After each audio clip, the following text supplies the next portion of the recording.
एक तरफ शादी की तैयारियां चल रही थी, एक तरफ परिवार वालों के चेहरे पर खुशी देखने को मिल रही थी। किसी को नहीं पता था कि पल भर में सब कुछ बदल जाएगा। किसी को नहीं पता था कि ऐसा कुछ भी हो जाएगा। एक हादसा सब कुछ बदल देगा। जी हाँ, दरअसल जो विमान हादसा हुआ और जिस विमान हादसे में महाराष्ट्र के उप मुख्यमंत्री अजीत पवार का निधन हुआ, उस विमान हादसे में अजीत पवार के साथ अन्य लोग भी मौजूद थे।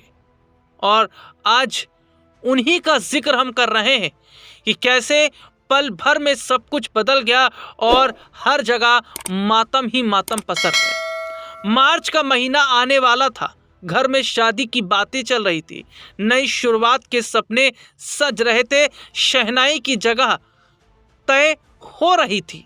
लेकिन किस्मत को कुछ और ही मंजूर था। महाराष्ट्र के बारामती में हुए दर्दनाक प्लेन क्रैश ने एक खुशहाल भविष्य को पल भर में राख कर दिया। इस हादसे में अजीत पवार के साथ जान गंवाने वालों में को पायलट शांभवी पाठक भी थी। जिस बेटी को माँ बाप हंसी खुशी विदा करने की तैयारी कर रहे थे, उसी बेटी की अर्थी उठानी पड़ी। यही वजह है कि यह कहानी सिर्फ एक हादसे की नहीं, बल्कि टूटे सपनों, अधूरी मोहब्बत और बिखर गए परिवार की कहानी बन गई। किसी को यकीन नहीं था कि ऐसा कुछ भी हो जाएगा।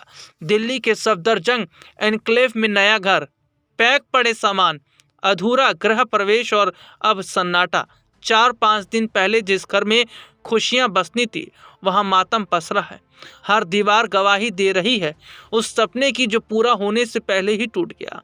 शांभवी की मौत ने न सिर्फ एक परिवार को तोड़ा, बल्कि उन सवालों को भी जन्म दिया जिनका जवाब किसी के पास नहीं। क्या यही उसकी तकदीर थी? क्या एक होनहार पायलट की उड़ान इतनी जल्दी थम जानी थी? यही सवाल इस खबर की आत्मा है।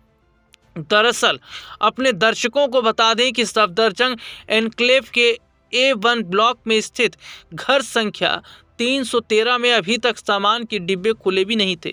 गृह प्रवेश होना बाकी था, लेकिन उससे पहले ही बेटी की मौत की खबर ने सब कुछ रोक दिया। पड़ोसियों के मुताबिक परिवार नई शुरुआत की तैयारियों में था। अब उसी घर में सन्नाटा पसरा हुआ है। आंसू लगातार परिवार वालों की आंखों से गिर रहे हैं। बारामती एयर स्ट्रिप के पास लियर Z-45 विमान लैंडिंग से पहले क्रैश हो गया। विमान में पायलट सुमित कुमार और को पायलट शांभवी पाठक मौजूद थे।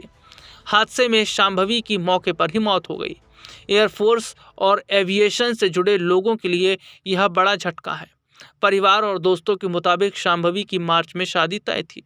माँ बेटी के लिए सपने देख रही थी, रिश्तों की बातें चल रही थी, लेकिन शादी की तारीख से पहले ही अंतिम विदाई देनी पड़ी। माँ एयरफोर्स बाल भारती स्कूल में शिक्षिका हैं और इस सदमे से उभर नहीं पा रही हैं। पड़ोसी, दोस्त और परिचित एक ही बात कहते हैं, शांभवी बेहद शालीन और आत्मविश्वासी थी। हमेशा मुस्कुराती रहती थी। मोहल्ले में सबको नमस्ते करना उसकी आदत थी। हर कोई आज भी उसकी हंसी को याद कर सिसक रहा है। शांभवी ने एयरफोर्स बाल भारती स्कूल से पढ़ाई की, न्यूजीलैंड से फ्लाइट ट्रेनिंग ली, मुंबई यूनिवर्सिटी से एरोनॉटिक्स में ग्रेजुएशन किया। 2022 से VSR वेंचर्स में फर्स्ट ऑफिसर के तौर पर काम कर रही थी। फ्रोजन, ATPL समेत कई सर्टिफिकेशन उनके नाम थे। किसी को विश्वास अभी भी नहीं हो पा रहा है कि शांभवी अब उनके बीच नहीं रहे। इस देश ने एक ऐसी बेटी को खो दिया जो बहुत कुछ सपने संजोए बैठी थी, लेकिन पल भर में कितना कुछ बदल जाता है ये किसी ने भी नहीं सोचा था, और ये शांभवी ने भी नहीं सोचा था वाकई इतना कुछ बदल जाएगा। उनके जाने के बाद न सिर्फ उनके परिवार के लोग इस वक्त परेशान हैं, उनकी आंखों में आंसू हैं, बल्कि देश के लोगों के भी आंखों में आंसू हैं कि एक होनहार बेटी इस देश से चली गई।